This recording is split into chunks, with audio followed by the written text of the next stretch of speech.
আমি বিয়ে করে প্রেমে বেশি বিশ্বাসী বা পছন্দ করি। প্রেম থেকে বিয়ে, অ্যারেঞ্জ থেকে আমাদের প্রেমটা আরও বেশি জোরালো হয়েছে। আচ্ছা, যদি আপনার স্ত্রীর নামটা একটু, সুমি। যদি আপনি অ্যাডলব খান যদি সুমিকে বিয়ে না করতো তাহলে কাকে বিয়ে করতো?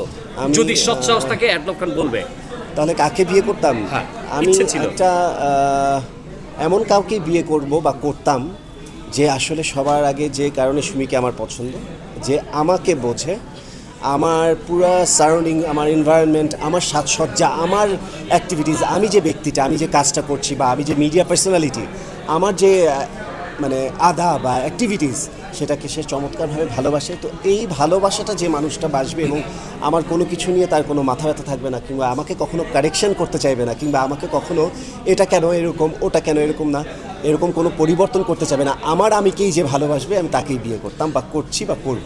আচ্ছা আচ্ছা, সুন্দর। আচ্ছা, অ্যাডলব খান তার স্ত্রীর নাম হচ্ছে সুমি। সুমিকে কিভাবে অ্যাডলব খান হ্যাপি রাখতে পারে? অনেক ভালোবাসতে পারি, ও যেগুলো পছন্দ করে সেই জিনিসগুলো করতে পারি, সারপ্রাইজ দিতে পারি, আদর, ভালোবাসা, স্নেহের জায়গা থেকে সর্বোচ্চটুকু দেয়া।